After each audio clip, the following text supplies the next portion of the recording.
This is Talent Jockey Episode 2.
All right, I am excited to be back. Episode 2 of Talent Jockey, a podcast for job seekers, recruiters, and hiring managers.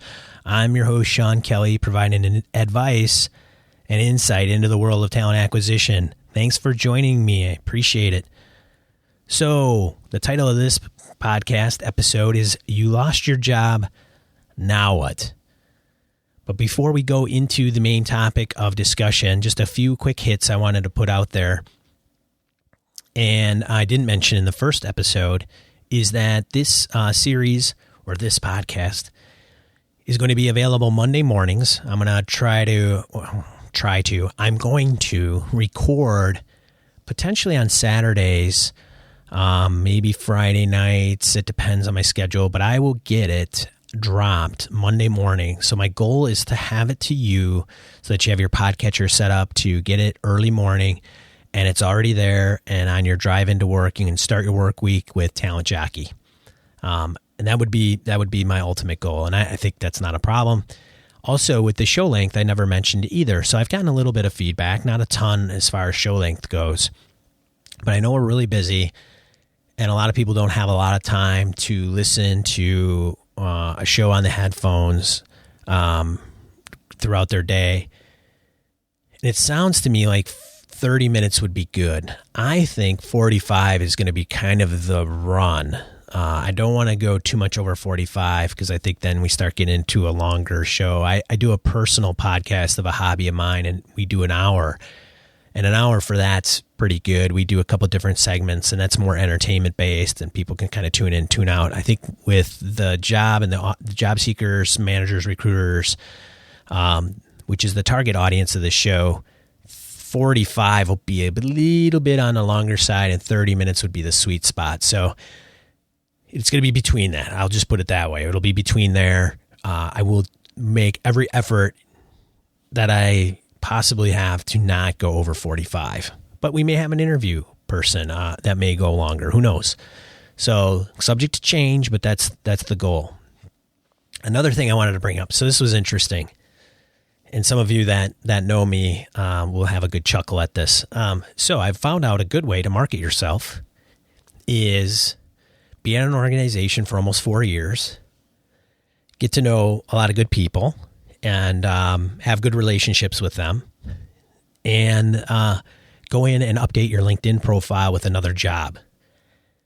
You'll certainly get some attention. That's what I did. So I put Talent Jockey on my LinkedIn profile. I opted to display that update when it happened because you can have the option of turning that off, right? So if you make changes to your update and you don't want everybody to see them because maybe it doesn't call for people to see them, maybe you're just tweaking the verbiage. Well, I added Talent Jockey to my LinkedIn profile. And of course that notified everybody. And I did it one of two reasons, right? I wanted to get it out there and let everybody know so they could know, one, about my new venture, and two, that they would actually listen to the show.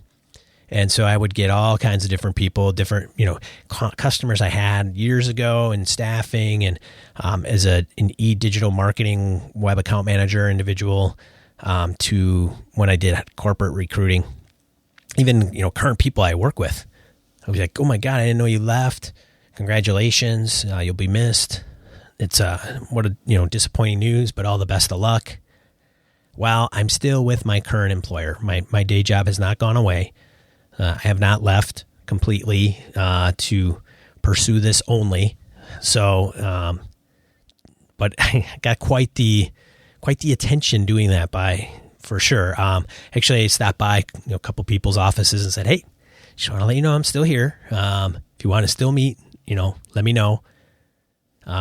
My boss is, it's funny. My boss was the one that didn't say anything at all. I don't even know if he knew I updated my LinkedIn profile, but he might have gotten wind from other people. But anyways, just wanted to put that out there. I didn't mean to stir up any confusion or mass panic by any means, but I do appreciate everybody's well wishes, even just on the venture itself. Aside from maybe I left, maybe I didn't, but a lot of kind words. Thank you so much. I really do appreciate it. And so we'll move on from that, right? So I have a few people that had responded with some feedback for me, and they said, "Hey, looks good, good luck, it sounds interesting." And I say, "Well, why do you say it sounds interesting? Or what would you see?" You've probably read what the podcast is about on the website, talentjockey.com. Tell me, what would you like to see if I did an episode? I'm just curious. And so I had Michael, who I know, I've known Michael, I've worked with Michael. And so he came to me via Twitter and said, "I'd like to see more of the candidate perspective. I know what I know on the hiring side of things, but would like the other side, meaning, do candidates vet employers as we do candidates?"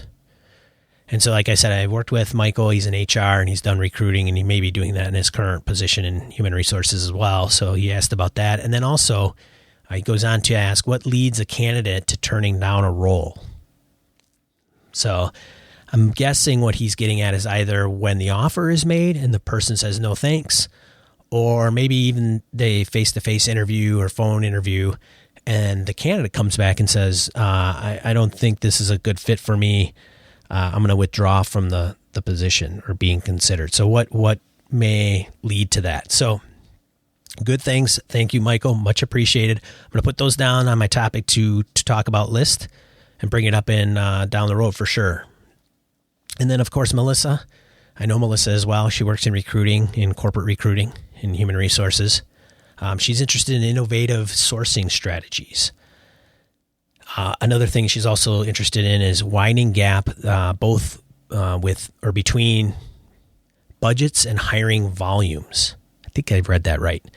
Doing more with less and how to differentiate your recruiting area, which is really interesting. And the war for talent is out there and happening. And she's on the front lines, ladies and gentlemen.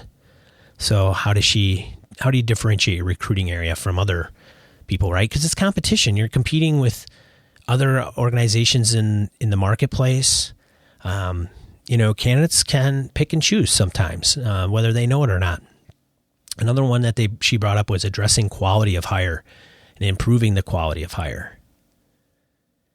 So I think with that one, you gotta have a way to measure quality of hire, because you can't improve it if you don't know. Maybe you're doing really great. But if you know where you are in the baseline set, how do you improve it? And I could talk a little bit about that as well. And then roles, relationships between recruiters and hiring managers, how to work together and not as opposing forces. That is an awesome topic. And like this show is about, I talk about job seekers, recruiters, and hiring managers. They all have a common goal. And what I equate to it is all three of them are playing three different instruments. And they may play each instrument very well.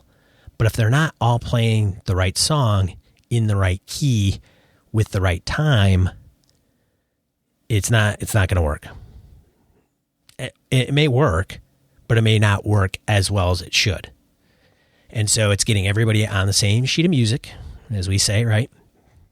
And not only the same sheet of music, but right in the right key and playing the song in the right time. And if you know anything about music, there's 4/4 time, 3/4 time, right? So you can pick the tempo faster, slower. It's bringing it all together as a trio of elegant musicians play a symphony of talent acquisition. How about that for cheesy? I think you get my point. Anyways, let's go into the topic of discussion, shall we? So, you lost your job, now what? So I've lost my job before. I've been terminated. It sucks. Let's put it out there, right? If you haven't, good for you. But I can tell you, if you know somebody that has been laid off, terminated, downsized, whatever terminology you want to put to it, they don't have a job anymore. Empathize with them, even if you haven't. It sucks. It really, really. I mean, I use the word sucks. It's not very proper professionally. But let's put it out there, right? I could probably use expletives other than that, but it can. So we'll get by that, right? It sucks. Here's the deal. You got to get over it. You got to get over it. You may have resentment to your old employer. You might feel like a victim. Might have been somebody else's somebody else's fault. It's going to be feeling like somebody slugged you in the gut. It goes on, and it doesn't do you any good. There's a lot of uncertainty for sure involved. You don't know what's doing. People inherently do appreciate structure. And a job that takes up anywhere between 8 and 12 hours a day, some even work longer. Sometimes I know an individual that I know, he's almost defined by the position he has. And it's just a blow that's really hard to grasp, because everything you do every day, Monday through Friday, typically, sometimes it's not always Monday through Friday, but even 5 or 3 days, 5 days, 7 days of the week, there's a routine, right? You know where you're going, what's expected, what you're doing, who you're working with, what's at stake. You know how to interact with the individuals you're dealing with. You go, and then when the day's done, you might have lunch in there, who you talk to during lunch. The end of the day, you run errands, you know when the end of the day is going to be, the strategy or path that the company is going to take. And then all of it's just pulled out from underneath you. And it's not even gradual. It's done. It's, hi, we're going to escort you to the door. Have a nice day. We'll send you your stuff. I've been there. It just totally is demoralizing. But you have to get over it. And this is what we're going to do to help you out, okay? So, first of all, you don't know this, but it can get better. You don't have to go any lower. It can only go up. And I've been terminated once before. I won't go into a ton of details, but it stunk. It really just stunk. As a matter of fact, I've been terminated twice. And I can honestly say the last time I was terminated, and it was really hard for me to grasp. I'll go into this as just a touch. It was really hard for me to grasp, and it was a big blow to me personally, because I've had such a hard work ethic. And I thought, the people that don't have hard work ethics are the ones that get fired or laid off, right? They're the ones that are underperformers. And that's not true. The place that I had worked with, I was a leading performer in the position that I was in. But it's a long story. I won't get into the details, but they let me go. Looking back now, best thing that ever happened. Best thing. But you don't know it. You don't see it. Hindsight's 20/20. And I've had individuals, and I've told them that, look, yes, it sucks. It's going to get better. They get a new position. They get paid more. They have more challenges. Their skills get heightened, right? They get to use more of them. Their input is more valuable.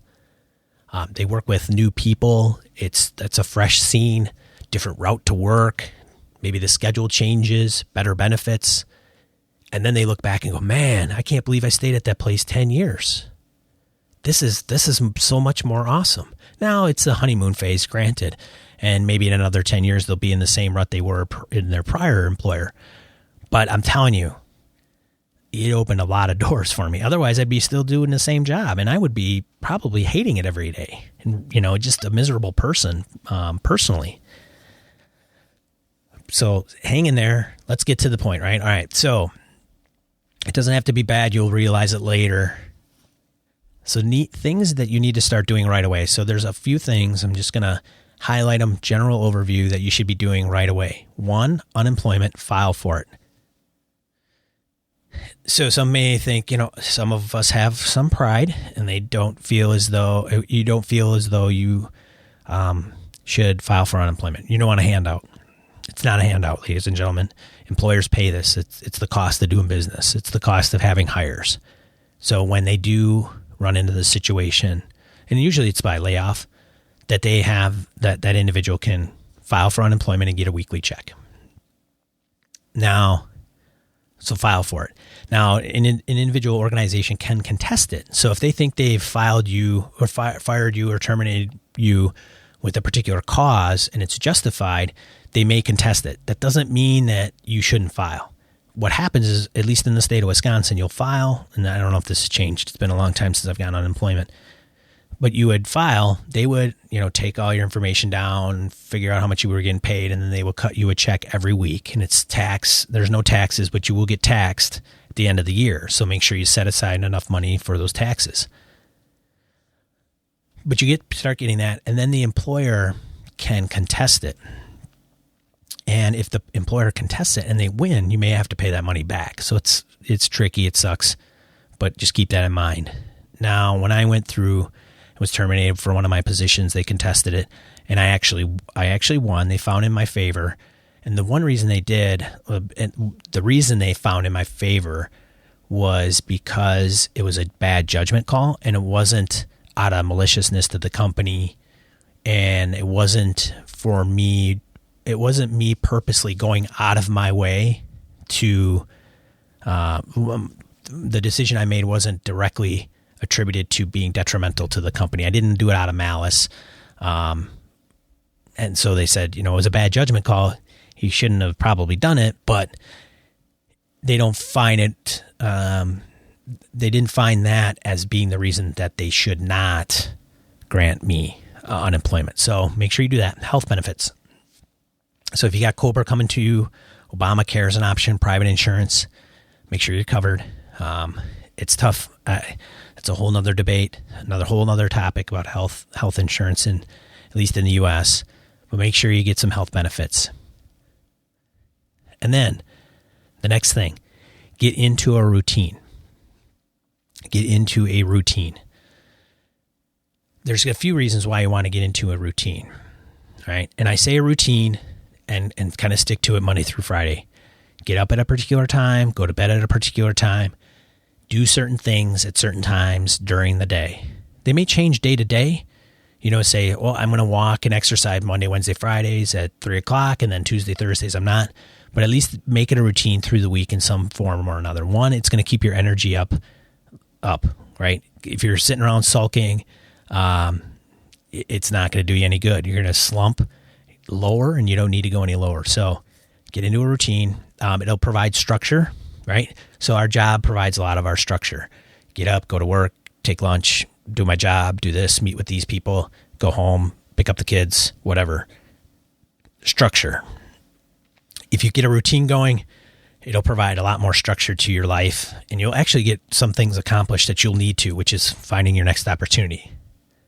And then, of course, if I said this and hinted towards it, prevents you from falling into a slump, and you don't need to fall down any further. You need to rise up. So do that. All right. Set some goals. So why do you want to set some goals? Some of us are very good at goal setting, and some of us aren't so much. And some of us do it, and we really don't realize it.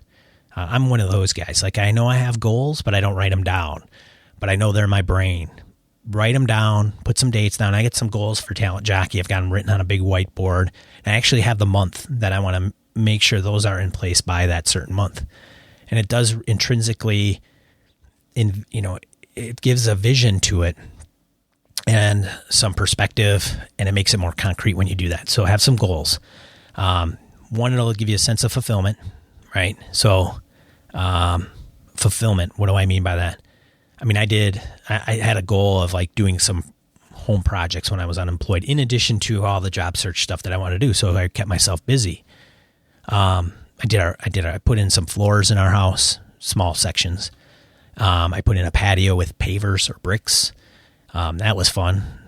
been digging dirt. And that was also, it alleviated some stress for me and just had me focus in on that and digging dirt and removing that and putting in pavers. But that's not the only thing I did.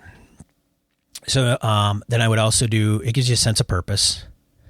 And then people like to stay busy is another thing. They do. Typically, good people. I wouldn't say good people, but there's something to be there's something to be said about folks that sit on the couch eating bonbons all day and not accomplishing anything, right? So don't be that person.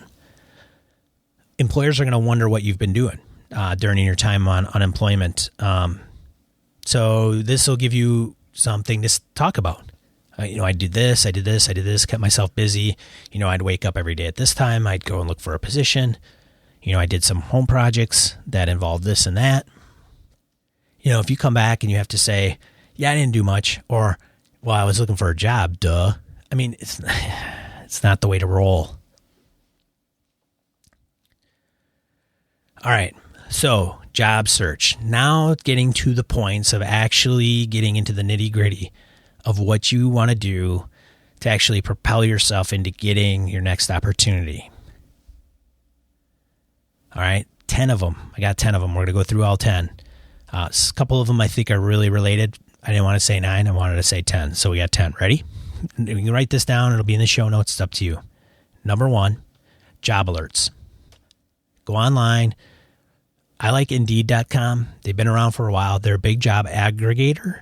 So what they do is they crawl different employers' websites and the job sections of those websites or those career sections and index a lot of those jobs. They'll also index a lot of like job boards like Monster, Dice, and some of those other ones. I don't know the specifics, but a lot of different job boards they will index, and it's and aggregate those. When you register with Indeed, it's free, as far as I know. Last time I checked. And when you do, you put in your email and you set up keywords and a radius of your location and your radius, right? Like a zip code and a radius. I want to find jobs 75 miles, 80 miles, 100 miles. And then whenever it finds a job that matches those keywords within that area, it will give you an alert with the link to that job posting. So that's one way of getting the web to work for you, which I can highly recommend, right? Saves you a little bit of time. All right, so that's number 1. Number 2, update your resume. No brainer. Some people may argue, is the resume dead yet? No, it's not. It's still out there. It's just a good reference sheet for what you've done and the impact you've had on organizations. So update your resume. Of course, the old adage is you should always have an updated resume and update it as you go along within your career. God, I don't know how many people, a percentage. It's got to be more than 65, 80%. I don't know what it is. Don't keep their resume up to date. So if it's not up to date, you're not alone, but make sure it gets there, right? Update LinkedIn. All right, LinkedIn.com. If you've never heard of it, crawl out from underneath the rock you're hiding and get on LinkedIn.com.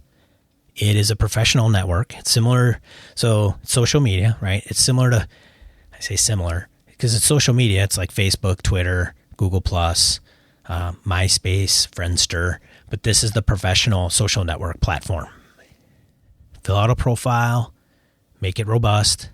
Don't lie on what you did, just like your resume. So it's like an online resume site. So get LinkedIn up there, put a profile picture up there, some good statements of what you've done in each position, your education, skills, organizations, volunteer work, lots of different things you can put on there. So get that profile robust enough where it's interesting and people want to look at it and even if they have your resume, they'll check you out on LinkedIn. And then then you want to start networking. So number 3, LinkedIn. Number 4, networking. And that ties into LinkedIn. So when you get on LinkedIn, start networking with people that you already know. It'll even give you the option of going through your email list and your contact list and say, hey, we know these people are all on LinkedIn. Want to connect to them? Sure. And then they'll send out invites to everybody in your contact list. Now you may say, well, I don't know if I want to do that. That's kind of spammy, isn't it, Sean? No, not necessarily. I do like personally kind of adding a personal touch when I send a LinkedIn invite to somebody. But if you know them, you'll be all right. So start networking through LinkedIn and online in general, probably more LinkedIn than anything, is going to fit into play. And then also in person. And you're like, wow, geez, in person? What do you mean? How should I do that? Well, I would either go through your current network and figure out who you know, what they do, have coffee with them. I would set up maybe two in person at least a week. If you can do it every day, great. That may be stretching it a little bit. Do it coffee, I would suggest. That way you're not having to pay for a meal every time for lunch and get into who pays for what or whatever, because you invited them or they invited you. Just make it coffee, maybe even impersonal, not professional, personal. That's what I meant to say. But meet up with them and let them know, hey, I'm unemployed and I just want to reach out to you. Would you be open to coffee? Or, it could be, a recruiting professional. Hey, I'm wondering about registering with your firm. Can I talk to you? Would you be open to discussing things? What have you? That's one way to do it. So start networking. The last 4 positions I've gotten because I've networked. Yeah, I had a resume, I had a good background, but literally how I got turned on to the position is the person I knew. I either had them say, hey, I want you to come over and work for me, which is the last 2 positions I've had. Or, hey, here's a job, you should go and apply for it. I apply for it. I know the person that's running the position, and because we've met, and that gives me a kind of a shoe in because they know who I am because I met with them before in a different capacity. I just cannot emphasize the importance of networking. I really can't. Tell your neighbors. So I don't want to beat this dead horse, but networking is really intricate. And I say what I wanted to get at a little bit is I'm a Gen Xer, and then I have my mom and dad are baby boomers. And I think there was a stigma with being unemployed, right? Nobody wanted to tell anybody if you got laid off. You just kind of you'd always hear it from the spouse or a relative or a neighbor or friend, but maybe not directly from the individual. And that's because there was just a stigma, a shame that went along with it. Nowadays in this world, man, you got to go out there and you have to tell everybody. You do. So anyways, start networking online and in person. Now, number 4. Number 5, peruse job boards. That kind of goes along with number 1 in job alerts and Indeed. But if there's some that you need to go to directly and post resumes and then look through those jobs, and if they have ways to notify you, certainly do that by all means. To me, job boards they have their place in the hiring process. I'm not a huge fan of job boards, but I think a lot of them have come quite a ways and have changed and tried to adapt to the times versus just posting positions out there and having people apply. So now there's some other different services that they may incorporate into their platforms. So check those out. Number 6, I'm on number 6, attend career fairs. If you know of any in your neck of the woods, if there's a job center, register there. They usually know of the different career fairs, whether they're at colleges, universities, if you're eligible to go. And I say eligible, if it's at a university and you're not a student, you may not be able to go there. But if a county has a job fair, the state, the city, maybe a particular organization, open houses, make sure you check those out. And when you do it, dress the part. And if you're really, opposed to dressing up when you go out and talk to individuals, at least dress in nice pants. Gentlemen, dress nice pants, decent shoes, no white socks. Keep the white socks on the basketball court. And then a button-up shirt with a collar. If you got a jacket, throw the jacket on. All right. The last thing I would want to see, and I have seen it, is you go, I'm a vendor, right? I'm an individual representing an organization at a job fair. An individual comes up to me with flip-flops, cargo shorts, and a T-shirt and hands me their resume. I mean, unless they were hard to find skill set, which they wouldn't be there anyway, right? One, they wouldn't be at a job fair, so that tells you one thing. To me, that says you're not taking your job search seriously. And if you're not taking your job search seriously, I'm not going to take you seriously. Simple as that. So just look the part. when you go to career fairs, because you want to impress people. Number 7, association events, associations, organizations, industry meetups. Find out where they are, when they meet, show up. Now, you want to go there. There's 2 reasons when you want to go to these. One is you want to keep in touch with the industry you're in and the changes. They probably provide some more value to you when it comes to your work. But it also allows you to network, right? AKA C number 4, right? You want to make sure you're going there. You don't want to convey that you're going there only to network and tell everybody that you don't have a job. You actually do want to learn some things. So make sure you have some discretion when you do go to some organizations like that. It'd be like going as a recruiter. It'd be like me going to, an IT user group, and all I would do is just, shove recruiting down their throats, right? I would actually want to learn a little bit about what those folks are doing. And in passing and in talk and conversation, I'd say, by the way, I'm a recruiter, and let me know if you're ever interested in an opportunity. Same thing with you as an unemployed individual. You go there and say, I do this and I did that, and this worked for us, and this didn't work for us, and I'm familiar with that technology or that platform. But by the way, I'm looking for a position. So if you do happen to have something like that, I think I could help you out. Awesome kind of way to slide that in there. So association events, check that out. Consider registering with a staffing firm. Number 8, staffing firms. Some people say, well, I don't want to temp. Look, you're not doing anything. Give it a shot. The worst thing that can happen is they put you on an assignment, whether it's a week, few days, or a month, maybe a year, and you get some income. You might get some benefits. You're going to network with people in that organization. They may even hire you outright. So it's a foot in the door. They can do some ground pounding for you. They have sets of employers that they may work with pretty intimately. And if they think that you're a good fit at that employer, they may have a shoe-in at that employer that you may not have, even going through the normal channels like HR or, submitting your resume. So I would strongly consider a staffing firm. Okay. And some of them have their own focus. So if you're an IT person, there's IT-centric staffing firms, engineers, office folks. It runs the gamut. So make sure you find one that's up your alley. I would even say explore 2 or 3 of them, because some of them work with different clients within the same marketplace.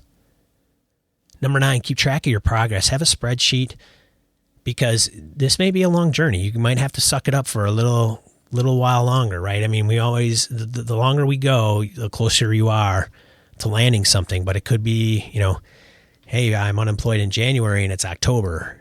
Can you remember who you applied to in February? If you're tracking your progress, you can. And if you talk to a staffing firm, and they may say, hey, have you ever applied to this company? And you can say, well, let me check. Yes, I have. Or no, I'm not sure. Why would you want to know that? One, it'll let them know quicker and they can react faster if an employer is interested in somebody like you. And they'll know, the staffing firm will know that. Because if they have to wait for you to go, well, I'm not sure, that doesn't tell the recruiter anything. And they don't want to double submit you and get in any trouble and disqualify you from any positions that you may qualify later down the road. Because some of those companies may keep your information on file for a while. And if a staffing firm submits you, you may be disqualified from getting anything at all. All right. So keep track of your progress. It also allows you to kind of figure out where you've gone, who you've applied to, who you've spoken to. Write that stuff down. Oh, I got to have phone interview. Okay. With who? And they're in HR. So then when you go into a face-to-face, you can go, oh, it's Jane in HR. I remember her. Okay. I spoke to her. I'm meeting her at the door. Great. Okay. Excellent. Who else? She mentioned the hiring manager's name is, Stacy. Awesome. I got her. Okay. Stacy, nice to meet you. Her title, and it just keeps track and put it all on that spreadsheet. So then you have a running track of what's going on. So if you ever go into face-to-face, you can write that information down. You can reference it when the people are in front of you. And then number 10, exercise. Look, I am far from Mr. Universe. I know, hard to believe. You could tell by the voice, I'm probably ripped beyond belief, but I'm not. As a matter of fact, before I started the podcast, I went and drank one of my cafe vanilla frappuccinos. That's probably about 500 calories, and I'm going to balloon out beyond belief and go into a diabetic shock eventually. But I'm going to start exercising. I'm going to start walking. You should too. Doesn't mean you have to hit the weights and, get into, being Mr. or Mrs. Universe, but it does, just for, walks, 30 minutes, 45 minutes, whatever it is, you can get out there each day or every other day. There's science out there that proves how beneficial exercise is. Endorphins releases different chemicals in your body, and all beneficial. And you can let your mind go, or you can focus in on something without any outside distractions. It's really critical that you exercise, especially, and it'll alleviate some stress that just comes with, oh my God, I'm unemployed. What am I going to do? So exercise. So let's go through them quick. Number 1, job alerts and Indeed. Number 2, update your resume. Number 3, update LinkedIn. Number 4, start networking online and in person. Number 5, peruse the job boards. Number 6, attend career fairs. Number 7, association events, meetups, clubs, organizations. Number 8, consider registering with a staffing firm. Number 9, keep track of your progress.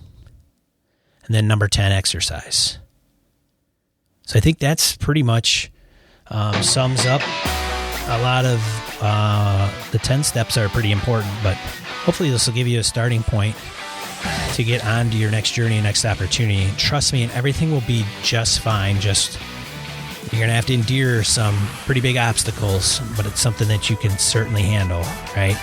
You've probably faced hardships in your life, right? You got your health. Hopefully everything's well otherwise.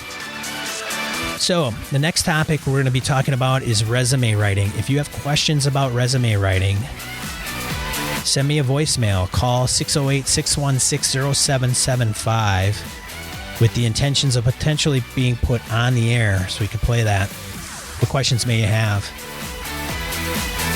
Otherwise, if you could do me a favor and you getting some value out of this show, and you may have friends or family or even enemies that could benefit from this or torture them with, go into the iTunes store in podcasts. I have a link on talentjockey.com and leave a review for me.